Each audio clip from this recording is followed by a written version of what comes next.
अस्सलामुअलैकुम everyone, welcome to sports roundup और मैं हूं सोबिया तारिक। हमें आज ज्वाइन किया है मोहम्मद मोहसिन साहब ने और राय अजलान ने हमें ज्वाइन किया है। आज हम डिस्कशन करेंगे, बेसिकली जो आज की हमारी डिस्कशन है वो पोस्ट मैच डिस्कशन है, कल होने वाले मैच के हवाले से। कल का टूर्नामेंट जो है वो इंडिया ने जीत लिया है। एशिया कप टाइटल इंडिया जीत चुका है, पाकिस्तान हार चुका है, 5 विकेट से पाकिस्तान हारा है। इसी बारे में हम डिस्कशन करेंगे।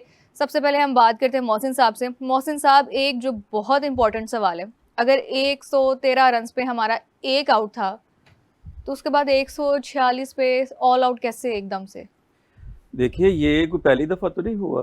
मतलब जितने भी क्रिकेट एनालिस्ट या जितना भी क्रिकेट को समझने वाले जो बात कर रहे हैं, और वो 2-3-4 महीने से ये बात हो रही है, जब से ये टीम सेलेक्ट हुई है, जब से इन्होंने बांग्लादेश, वेस्ट इंडीज़ और देन ट्राई नेशन ये सारी है, तो आपने सारी की सारी मिडिल ऑर्डर के बगैर ही खेली है। बिल्कुल। अब मिडिल ऑर्डर में कौन खेल रहा है? मिडिल ऑर्डर में सलमान अली आगा खेल रहा है, कभी आप हारिस को ले आते हैं, तो ये जितने भी आपके, अभी आपने हुसैन तलत को ले आए हैं, तो किसी जगह पे भी आप परफॉर्म नहीं कर रहे। तो ये कोई पहली दफ़ा नहीं हुआ। ये होता है कि जो मिडिल ऑर्डर है, अगर आप देखें तो जो ये वाली कमी आके आपके ऑलराउंडर्स पूरे कर रहे थे, फ़हीम अशरफ, शाहीन अफरीदी और नवाज, ये वाला पार्ट जो मिडिल ऑर्डर का है ना, वो आपका ऑलराउंडर, ये जो lower order through out the tournament हमने यही देखा, थ्रू आउट दी सीरीज ही आप देख लें। मतलब सलमान अली आगा तो कहीं भी नज़र नहीं आया। अगर वो कहीं उनका 2 डाउन है, अगर उन्होंने आना है तो वो आते ही नहीं थे, वो नीचे चले जाते थे। तो ये जो मिडिल ऑर्डर है ये तो था ही नहीं। जो हमने पीछे देखा वो ये था कि लोअर ऑर्डर आपका मिडिल ऑर्डर आके थोड़ा बहुत कंपनसेट कर रहा था, कोई मेक शिफ्ट अरेंजमेंट्स आपका थोड़ा बहुत कहीं ना कहीं कर रहे थे। कल ऐसा हुआ कि जब मिडिल ऑर्डर फेलियर हुआ, उसके साथ लोअर ऑर्डर भी फेल हो गया। अच्छा, उसमें बहुत ज़्यादा प्रेशर शिफ्ट हो गया ना। आप प्रेशर ये देखिए कि आपने ये गेम देखी नहीं, सोचा ही नहीं कि आप इंडिया की सारी क्रिकेट देख लें, अपना जो 170 है वो देख लें, श्रीलंका का 203 देख लें। ये जो बैटिंग विकेट्स हैं इन पे सब ने सीधा खेला है, और जब आपने 170 किया था तो उसकी अपनी पूरी इनिंग्स देख लें कि आप सीधा खेलने जा रहे थे, बिल्कुल सीधी शॉट्स मारनी है। कल सब ने क्रॉस मारा है। मुझे नहीं समझ आ रही कि क्यों, कि सलमान अली आगा ने जो शॉट खेला है, बिलीव करें कि वो एक बिल्कुल एक जो इनिशियली है ना, कि आपकी गर्दन ऊपर है और आप नीचे से ऊपर चढ़ा रहे हैं, तो ऊपर ही जानी है। तो मतलब ये एक ऐसी क्रिकेट है जो टेप बॉल वाला लड़का भी नहीं खेलता। फिर जो शाहीन अफरीदी है, वो आके उसने जो देखा वो प्रेशराइज हो के वो भी क्रॉस खेल रहा है। फ़हीम अशरफ ने जो उनकी बॉल पे आउट दे दिया गया, जबकि वो नॉट आउट था, वो भी चले रिव्यू दूसरी भी अंपायर उसका भी प्रेशर। हालांकि अगर देखा जाए उनकी बॉडी लैंग्वेज से उनकी कोशिश यही थी कि किसी तरह से मैं स्कोर में कंट्रीब्यूट कर सकूं। उनकी कोशिश थी कि मैं कोई शॉट हिट कर सकूं बेहतर तरीके से, कि उसका कंट्रीब्यूशन स्कोर में हो सके। उनको तो हम कह नहीं सकते ना, एज अ बॉलर वो तो एक आपका मेकशिफ्ट अरेंजमेंट हो गया, बहुत अच्छी बात है, ना हो तो उसका तो ब्लेम नहीं है ना।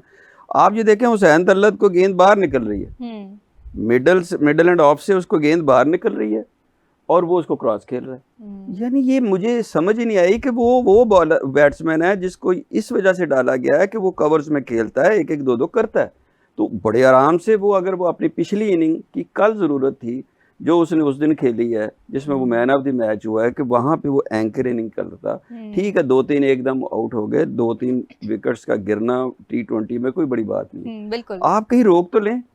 सलमान अली आगा वो देखे क्या शॉट खेल रहा है। हुसैन तलत करना चाहिए था। फ़हीम अशरफ को भी बॉल जहाँ निकली है, थोड़ा सा वो लेट आया और वो बॉल थोड़ी सी टर्न हो गई थी, जो उसने ड्राइव किया वो भी पूरा नहीं लगा।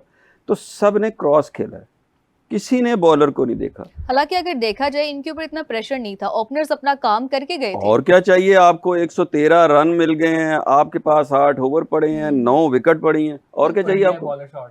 और इंडिया बॉलर शॉट है, और ये नहीं, और आपको क्या चाहिए? आपका वहां पे आप ये देखें कि अगर तिलक को, वर्मा को बॉलिंग ऑप्शन के लिए लेके आना पड़ा तो वो कितने कंफ्यूज होंगे, और वहां आपने टीम अपने ऊपर चढ़ा ली।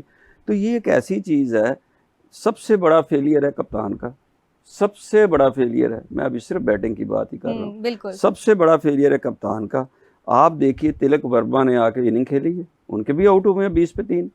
तिलक वर्मा ने आखिर तक, अच्छा एक बात हम बार बार कर रहे हैं, क्रिकेट को समझने वाले मेरा ख्याल है इस बात को समझते हैं कि वो मैच किसी वक्त भी हमारे हाथ में नहीं था।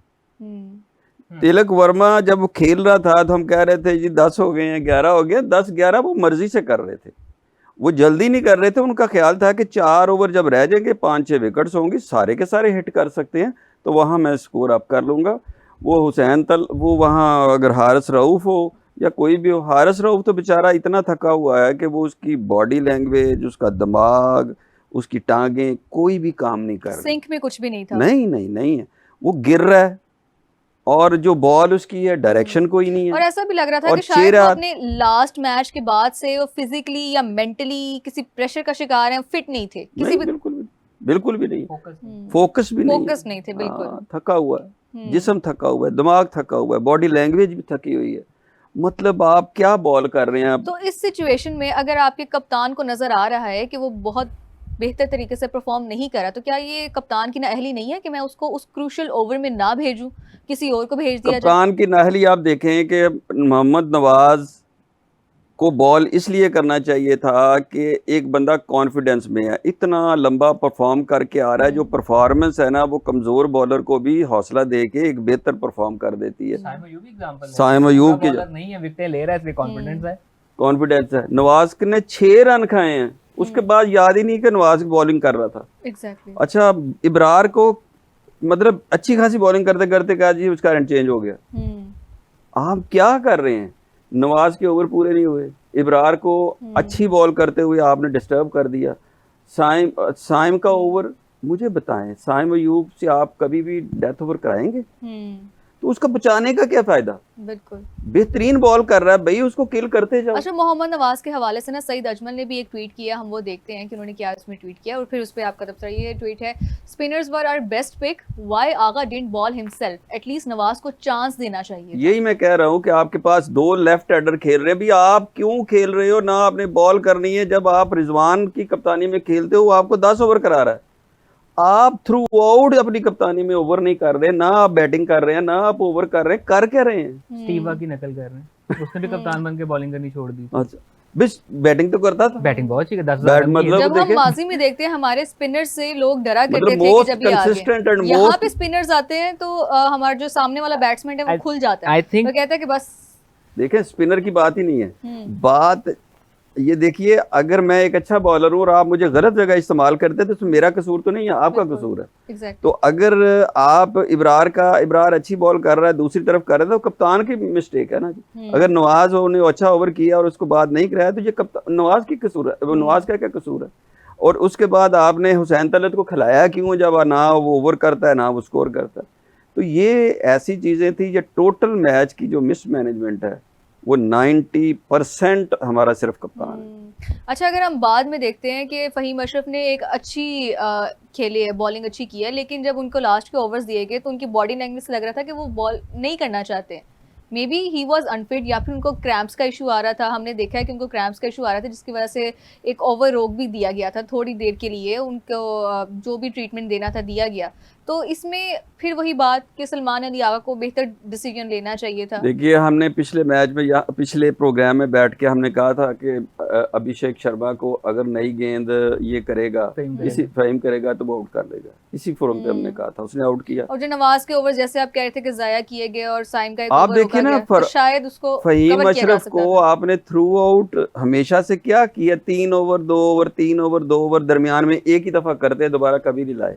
बॉलर ये बड़ी मेहनत का काम होता है कि आप फिट होंगे तो आप एक दफा ठंडे होके दोबारा जाके ना आखिरी ओवर दोबारा कर सके, तो ये एक बहुत बड़ा फ्लॉ है। अज़लान, आपका इस सब पे क्या ओवर को इतना बुरा नहीं था, हाँ जी, जिसने पेनल्टी में ओवर किया वो इतना बुरा नहीं था। उसने 10 रन छोड़ दिए थे हारिस रऊफ के लिए डिफेंड करने के लिए, और एक क्वालिटी बॉलर 10 ओवर डिफेंड कर लेता है। और हारिस रऊफ ने लीग क्रिकेट में इस किस्म के रन डिफेंड किए हुए हैं, पाकिस्तान भी उसने इंग्लैंड के अगेंस्ट एक मैच में इस किस्म के रन डिफेंड किए हुए हैं। कल clearly it wasn't his day, and अगर किसी खिलाड़ी का दिन नहीं होता ना, फिर कप्तान को समझ आ रही होती है कि इसका दिन नहीं है, तो मैं अपनी और ऑप्शंस की तरफ देखूं। तो जैसा मोहसिन साहब ने भी जिक्र किया कि एक वक्त में दोनों लेफ्ट हैंडेड बैटिंग कर रहे थे। आई थिंक सलमान अली आगा की याददाश्त चली गई थी कि उनको याद नहीं था कि वो एक ऑफ स्पिनर हैं। Off spinner naturally left hander को तंग करता है। साइम अयूब तिलक वर्मा को डिस्टर्ब, मतलब उस किस्म का डिस्टर्ब बेशक नहीं कर रहा था, उनको शॉट्स फ्रीली नहीं मारने दे रहा था। तो बीच में एक ओवर जहाँ पे आपने रीइंट्रोड्यूस किया हारिस रऊफ को, वहां पे एक ओवर करते। अच्छा, माजी में हम देखते हैं कि मोहम्मद हफीज किया करते थे, और जब इस तरह की सिचुएशन होती थी तो वो खुद कहा करते थे कि मुझे मौका दिया जाए। करने आ जाते थे, पहला ओवर खुद करते थे जब वो कप्तान थे, और बड़ा अच्छा करते। उनकी बैटिंग उस जमाने में अगर थोड़ी डिप कर गई थी, जिस वक्त वो अगर कोई गली का लड़का भी स्टेन की शर्ट पहन के बॉल करता तो हफीज उन्हें स्लिप लगवा लेते थे।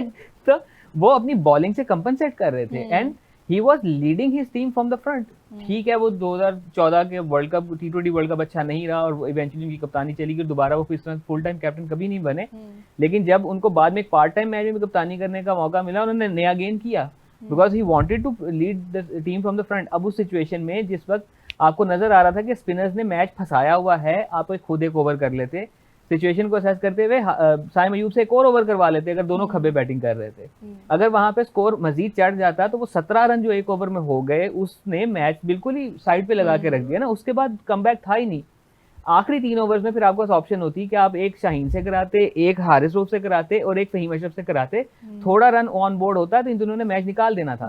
बॉलिंग में जो गलतियां हुई कि हारिस रऊफ ने ये कर दिया, वो कैच ड्रॉप हो गया, वो 50 साल के फर्क से रन आउट हमने किया, वो अपनी जगह है। हमारा सबसे बड़ा जो सवाल उठता है वो हमारी बैटिंग पे ही उठता है कि मिडिल ऑर्डर आपका थ्रू आउट द टूर्नामेंट में बताते आ रहे हैं कि it's like that weak chicken neck, कि वो जिस वक्त भी काबू में आएगी सबसे पहले वो काबू में आएगी और उसके बाद हमारे पास वो फड़फड़ाते रहेंगे, होता कुछ नहीं है।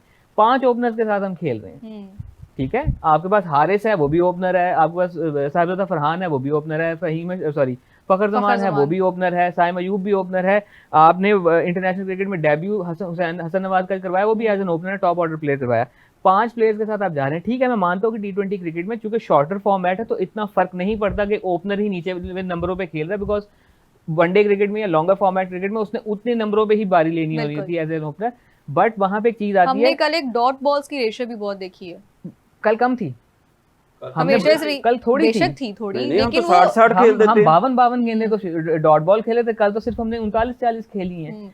अच्छा, हम मोहम्मद हफीज ने भी एक ट्वीट किया है, उसके ऊपर भी हम मौसम साहब आपका तज्जिया लेंगे। वो देखिए उनकी ट्वीट क्या है। Whole Asia cup 2025 was a pain to spirit of the game, very sad. मतलब अपने जज्बात का इजहार वो इस तरीके से कर रहे हैं कि बस मौसम साहब क्या कहेंगे इस पे आप? देखिए, वो तो अभी हम प्रोग्राम के शुरू में भी कह रहे थे कि हार जो ना ये बड़ी पेनफुल हार थी।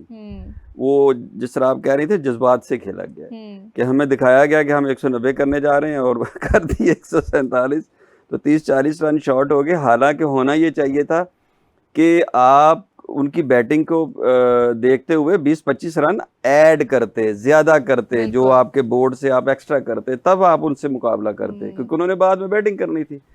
तो दूसरा ये है कि इसमें इस टूर्नामेंट में काफ़ी सारे ऑड्स थे। एक तो हमारी परफॉर्मेंस थ्रू आउट ही ऐसी थी कि किसी एक मैच को भी हमने इस तरह नहीं खेला कि हम जीत रहे हैं।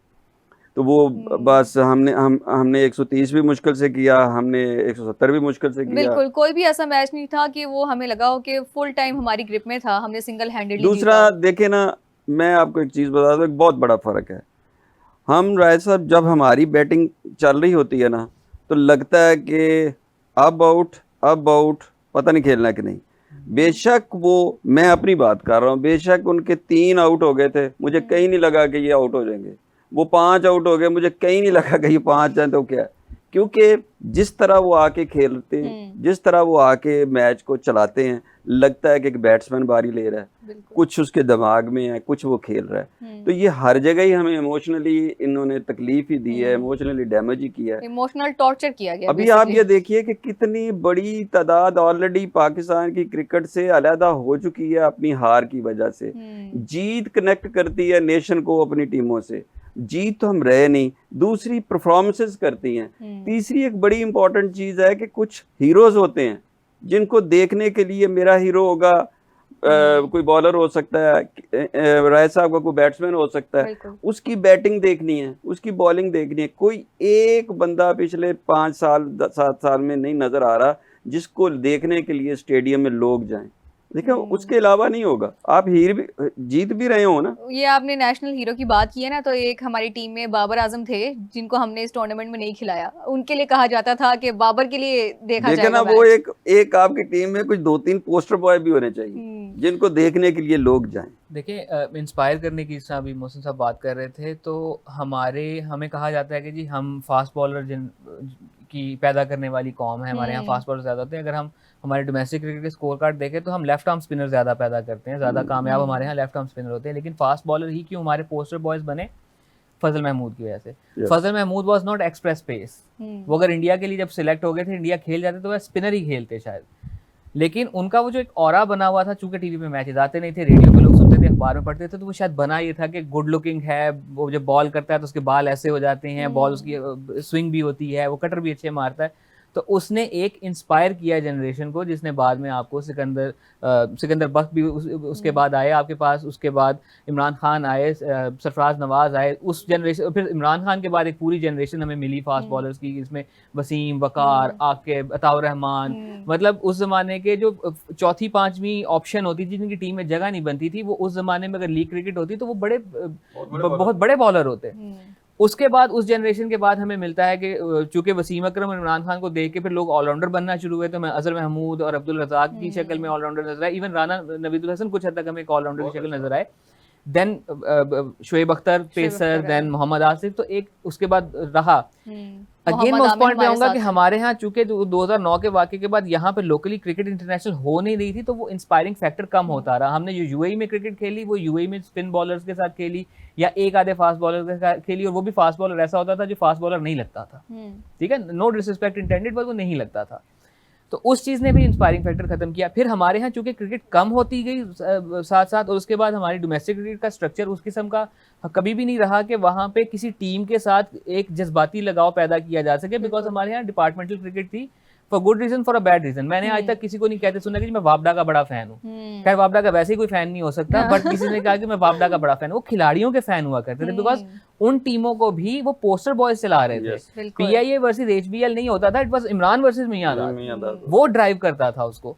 तो वो चीज़ें थी। अब हमारे पास लेटली ये हुआ है कि चूंकि डोमेस्टिक क्रिकेट से इंटरेस्ट खत्म हो गया, वो कुछ लीग क्रिकेट तक रहा। लीग क्रिकेट ने एक अरसे तक आपको उसके समरात मिले हैं। आपके पास एक पोस्ट पीएसएल जनरेशन आई थी जिसको हम कह रहे थे ये यार एक जनरेशनल टैलेंट हमारे पास आया है। बट मैं अक्सर एग्जांपल दिया करता हूँ, मैं रिपीट कर देता हूँ कि वो जो हमारा जनरेशनल टैलेंट था ना, वो इंग्लैंड की फुटबॉल टीम वाला जनरेशनल टैलेंट था, अर्ली 2000s वाला, कि आपके पास डेविड बेकम भी है, आपके पास स्टीवन जेरार्ड भी है, आपके पास लैम्पार्ड भी है। ट्रॉफी कौन सी है? जीरो। क्यों? क्योंकि जब वो लीग खेलते थे, लैम्पार्ड और स्टीवन जेरार्ड दो मुख्तलिफ टीमों की तरफ से खेलते थे, और जब इंग्लैंड का ड्रेसिंग रूम शेयर करना पड़ता था, जेरार्ड ने अपनी किताब में लिखा है कि मैं लैम्पार्ड से बात नहीं करता था। तो उसके असरात हैं इवन इस और ये चीज इंडियन टीम में भी हमें नजर आई। आईपीएल के वजह से इनके अंदर एक रिफ्ट आ जाती है। इस तरह के मामला अभी भी हमारी टीम के अंदर है, जरा अगर आप नॉलेज में है तो एक चीज रहती है, वो मैं बिल्कुल ये नहीं कहूँ। हाँ, इंडिया की टीम में वो मैं ज्यादा नजर आती थी कि आईपीएल खत्म होने के बाद उनको इंडिया की टीम के साथ खेलते हुए जेल होने में थोड़ा टाइम लगता था, बिकॉज वहां पे स्टेट लेवल की लड़ाइयां और तरह की हैं, हमारी उस तरह की नहीं है। लेकिन अब जरूरत ये है कि हमें, जब पहले पीएसएल का लॉट आया था ना, उसमें बहुत से वो लोग थे जो डोमेस्टिक क्रिकेट खेलते हुए आ रहे थे। हसन अली हम कहते हैं कि जी पीएसएल की पैदावार है, बिल्कुल है, उसको फास्ट ट्रैक कर दिया, लेकिन उससे पहले वो आई थिंक 50 एक फर्स्ट क्लास मैचेस खेल चुका हुआ था। ठीक है, नवाज नेशनल बैंक के ओपनर थे, पार्ट टाइम बॉलर थे। Salman Ali Agha as a bowler Lahore की टीम में आए थे, बैट्समैन तो वो बाद में बने, जैसे साइम अयूब टीम में एज ए बैट्समैन आए थे, वो बॉलर बन गए। सब हम पहले कहते हैं कि अच्छा इन्होंने इतने मैचेस नहीं खेले, लेकिन इतना कुछ मैचेस खेलने के बावजूद इनकी कोऑर्डिनेशन, इनकी जो डिसीजन मेकिंग की मतलब तरीकाकार है, अभी तक क्यों नहीं समझ पाए? क्या इतना इशू है कि हमारी टीम को संभालने में इतना मसला हो रहा है? तो हमने कैप्टन बनाया सलमान अली आगा को, जो कि मुझे नहीं याद पड़ता कि उन्होंने किसी और लेवल पे इस लेवल की कप्तानी की होगी। कप्तानी नहीं सिखाई जा सकती कप्तान, और हमारे यहाँ लेटली ये रहा है कि शायद सिस्टम को सूट करता है इस किस्म का कप्तान के जो डिपेंड करे कि बैकरूम से मुझे क्या इंस्ट्रक्शंस आ रही हैं, क्या पर्ची आ रही है, क्या फर्रा आ रहा है, मैंने उसकी बुनियाद पे चलना है। इस तरह का कप्तान तो नहीं चल सकता। इस तरह का कप्तान हमने 2003 के वर्ल्ड कप में देख लिया था कि नहीं चल सकता। ठीक है, जो प्लान जेब में लेके आए थे उसी प्लान को लेके चले, और उसके बाद हमने 12 मैचेस हारे, और वो एक प्राइम एग्जाम्पल थी। उसके बाद बॉब वुल्मर एक बड़े सख्तगीर कोच थे, लेकिन उनको एक इंतजाम की शक्ल में ऐसा कप्तान मिला था। सॉरी टू इंटरप्ट यू, लेकिन हमें हाफिज इमरान साहब ने ज्वाइन किया है, हम उनसे बात करते हैं। हाफिज साहब, कल के मैच के हवाले से आपका क्या टेक है? हमारी बैटिंग लाइन, हमारा जो मिडिल ऑर्डर है बिल्कुल भी नहीं चल सका, फिर उसके बाद जो हमारे बॉलर्स ने मेहनत करने की कोशिश की है, लेकिन लास्ट ओवर्स में या फिर बीच में ही हमारे हाथ से मैच निकल चुका था। एक कल की एक बहुत ही पेनफुल किस्म की हार थी हमारे लिए, क्या टेक है आपका इस पर? बैटिंग लाइन तो कट गई हुई है, तो बड़ी देर लाइन तो काफी देर की कट गई हुई है, और अभी तक शायद लोगों को समझ नहीं आ रहा कि लाइन डिस्कनेक्ट कहाँ से है, उसको कहाँ पे कट लगा है और उसको जोड़ना कहाँ पे है। तो इसलिए हर दूसरे मैच के बाद हमें ये लगता है कि हमारी बैटिंग लाइन फ्लॉप हो गई है, हमारी बॉलिंग लाइन फ्लॉप हो गई है। बुनियादी तौर पर अगर आप कल के मैच की बात करते हैं, तो मैच जब शुरू हुआ है बैटिंग से, जब पहला विकेट पाकिस्तान का गिरा है, उसके बाद से ये रन फिनिश होने चाहिए थे पाकिस्तान के 190 200 के दरमियान में, 190-200 के दरमियान में। और जब आप एक ऐसी टीम जिसके 8 नंबर तक स्पेशलिस्ट बैटर हैं, आप क्या समझते हैं कि 148 पर आप उन्हें पकड़ लेंगे 140 समथिंग पे या 150 रन 147 करके? हाँ, तो ये गैर हकीकी सोच है। तो आजकल बैट्समैनों की क्रिकेट होती है, और उस पे आपको ये जहन में रखना होता है कि आपकी बैटिंग लाइन ने कितने रन ऑन बोर्ड करने हैं। और अगर आपकी बैटिंग लाइन हर मैच में 127, 135, 140 रन करेगी, दुनिया की बेहतरीन टीमों के खिलाफ भी और कमजोर टीमों के खिलाफ भी, आप ऐसे मैचेस नहीं जीत सकते। जब आपको जरूरत होती है रन की, तो आपको करना पड़ती है। तो कौन से ऐसे बॉल से अनप्लेबल हुए जो हमारे बल्लेबाजों से खेले नहीं गए? कौन सी ऐसी कोई शानदार गेंदबाजी हो रही थी जिसमें बड़ा बड़ा टर्न स्पिन हो रहा था, तो बल्लेबाजों के लिए खेलना मुश्किल था? पाकिस्तान के बैटर्स रहे हैं इस पूरे टूर्नामेंट में एक ऐसी कंडीशंस के ऊपर जहां पर दुनिया के जो भी इस एशिया कप में जितनी अच्छी टीमें शामिल थी, उनके बैटर्स ने रन किए हैं क्या? अभिषेक शर्मा ने इन पिचेस पर रन नहीं किए क्या? तिलक वर्मा ने इन पिचेस पर रन नहीं किए क्या? मोहम्मद नबी ने रन नहीं किए? दुनिया के ये जो एशिया कप की दीगर टीमें थी, क्या उन्होंने रन नहीं किए सारे टूर्नामेंट में? तो उन्होंने रन किए ना, तो हमारे बैटर्स क्यों नहीं रन कर पाए? हमारे बैटर्स नहीं रन कर पाए, उसकी एक बड़ी वजह है पाकिस्तान की कि कल के इस मैच में जब पाकिस्तान के पास एक बड़ा अच्छा मौका था, और ये इंडिया के खिलाफ दूसरी मरतबा ऐसा हुआ है कि पाकिस्तान के पास बहुत अच्छा मौका था कि आप 180-90 पर जा सकते हैं, 90 प्लस जा सकते हैं, 200 कर सकते हैं, लेकिन हमने नहीं किया। तो वो बल्लेबाजों को उस जिम्मेदारी का एहसास करने की जरूरत है। और आजकल के दौर में जो क्रिकेट खेली जा रही है, आपको 30-35 रन कम अज कम 25-30 रन अपने बॉलर्स को देने हैं। उसका कुशन उनको देना है, क्योंकि 4-5 बॉलर्स में से किसी एक को तो रन होने हैं। 5 विकेटें गिरी हैं इंडिया की, 2 बैटर्स उनके रिंकू सिंह और तिलक वर्मा क्रीज पर थे, और उनका एक स्पेशलिस्ट बैटर अक्षर पटेल की शक्ल में अभी बाहर बैठा हुआ था। तो आप क्या समझते हैं कि 148 पे आप उनको पकड़ लेंगे? दुनिया की किसी भी अच्छी टीम के खिलाफ 148 पे मुश्किल हो जाता है। और जो पाकिस्तान मैच में वापस आया है, क्या वो बैटर्स की वजह से वापस आया है?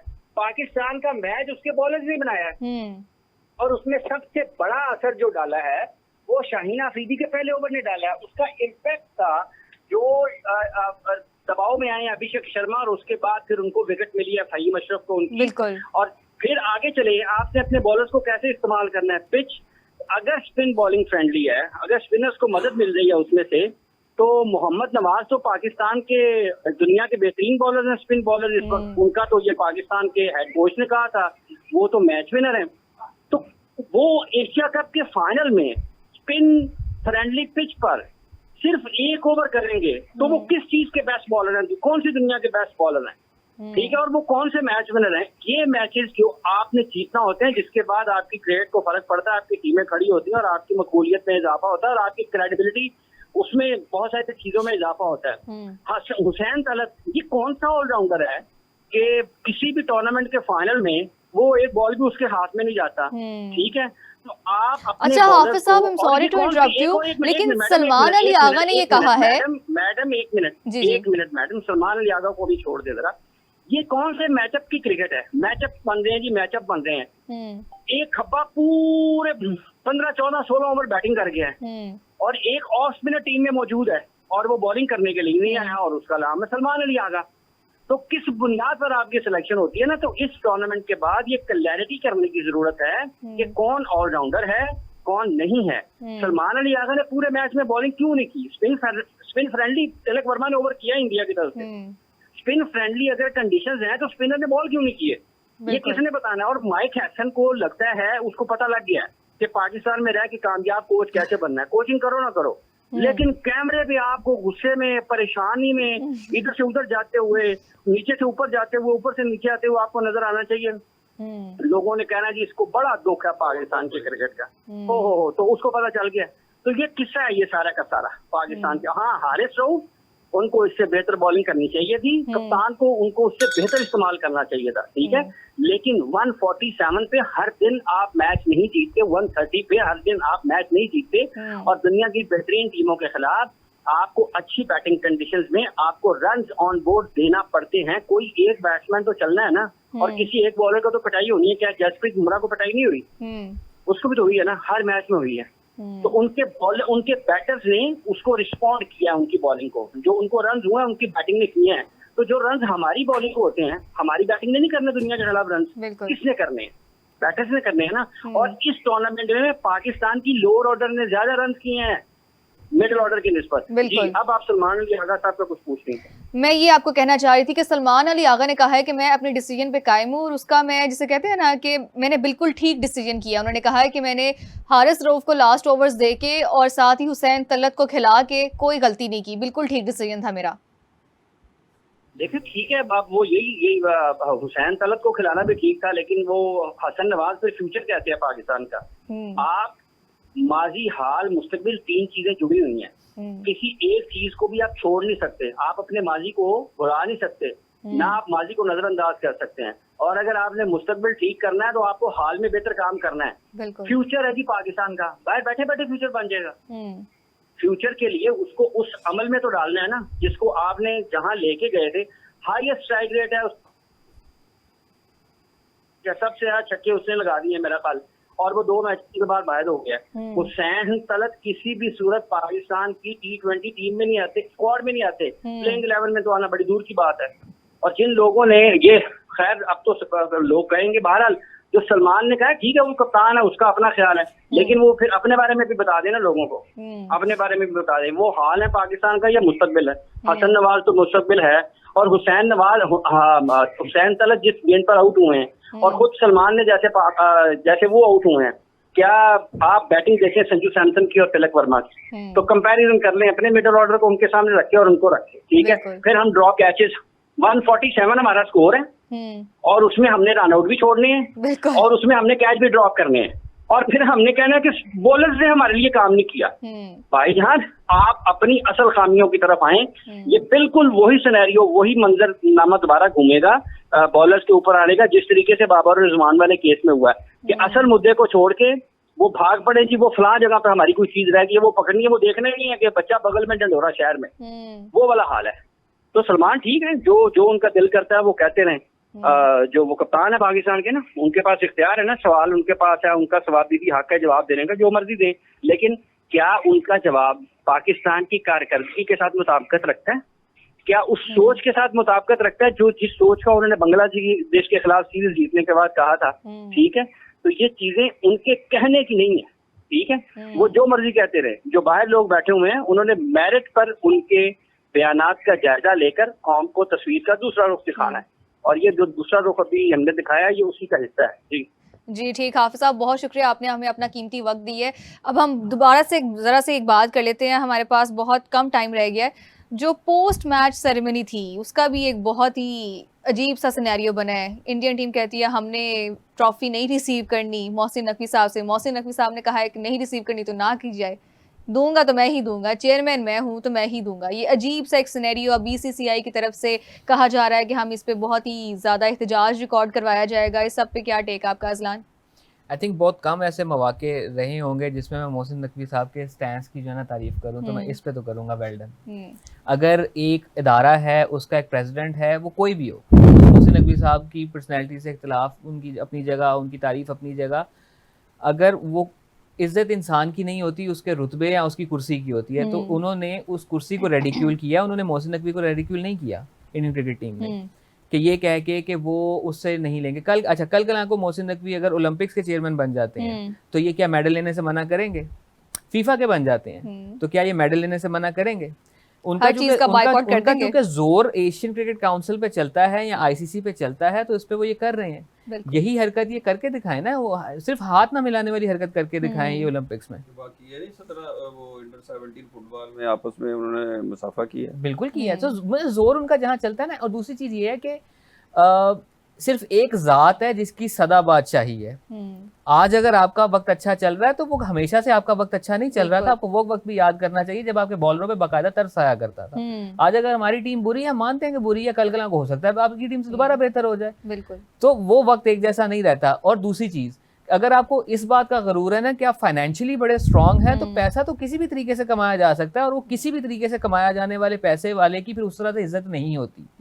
तो आपकी मॉरल, आपकी डिग्निटी वो चीज करती है। आपने एहतजाज करना था ना, काली पट्टी बांध के आके ले लेते ट्रॉफी उसी ने देनी थी बिकॉज उसका वो हक था।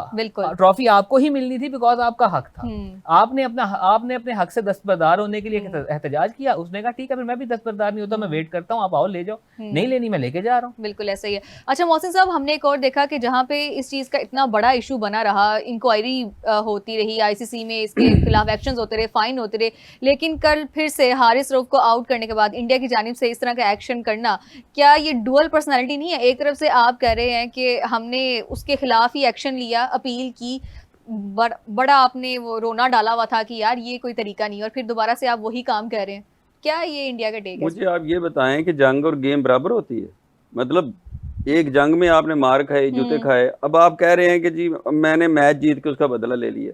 ये बच्चों वाली बात है कि जी एक दफा ये हुआ था तो दूसरी दफा ये हुआ था। भाई जंग का मैदान है ना, वो तैयार है, जाओ उधर जाके जवाब दे दो। आप कह रहे हैं ना हर बात पे कि जी हम जवाब दे दिया हमने। भाई जंग का जवाब जंग के मैदान में दिया जाता है, गेम का मैदान गेम में दिया जाता है। जिन्होंने आपको मारा था वो और लोग हैं, वो वेट कर रहे हैं, तैयार बैठे हैं, आप जाओ जाके बदला ले लो। यहाँ आप क्या कर रहे हैं? तो ये सारी की सारी जो ना वो एक समझ लें अपनी खिफत मिटाने वाली बात है, कोई नहीं है। और वो भी खिफत कौन सी है जो आप अपने तौर पे मिटा रहे हैं? दुनिया उसको एक मुख्तलिफ नज़र से देख रही है। दुनिया आपके इस रवैये को मजम्मत कर रही है। नहीं ऑस्ट्रेलिया देख रहा होगा, न्यूजीलैंड देख रहा होगा, और कल को उन्हें ये फिक्र नहीं है कि ये जो चीज़ है कल को आपने एक ट्रेंड सेट कर दिया तो वो कहीं और किस सूरत में वो नमूदार होता है। ये कोई ज़रूरी तो नहीं है ना। तो इसलिए आप इसको समझिए कि ये खिफत मिटाने वाली बात है जो मिटनी नहीं है। भाई एक दुनिया पूरी ने उसको एडमिटेड फैक्ट है, और दुनिया के हर फोरम ने उसको एडमिट किया है, और आप आज तक उसको 1% डिनायल में नहीं कर सके। तो आपका प्राइम मिनिस्टर तो आज तक नहीं बोला। तो भाई जंग को क्यों ला रहे हो इसमें? हमें सारी बात करनी आती है, लेकिन हम सियासी लोग, हम गेम और सियासत को अलहदा रख के बिल्कुल मोहसिन साहब, गेम और सियासत को अलहदा रखना बहुत ज़रूरी है। गेम की जो रूह है उसके मुनाफी नहीं जाना चाहिए, उसके अगेंस्ट नहीं जाना चाहिए। बाकी सब चीज़ें एक तरफ, गेम हमारी एक तरफ, उसको बेहतर तरीके से खेलना चाहिए और उसकी स्पिरिट को हमें कायम रखना चाहिए। और आज के हमारे गेस्ट का बेहद शुक्रिया अजलान और मोहसिन साहब, और साथ ही साथ हाफिज़ इमरान साहब का भी बहुत शुक्रिया। आज के एपिसोड से इतना ही, हमें इजाज़त दीजिए। अल्लाह हाफिज़।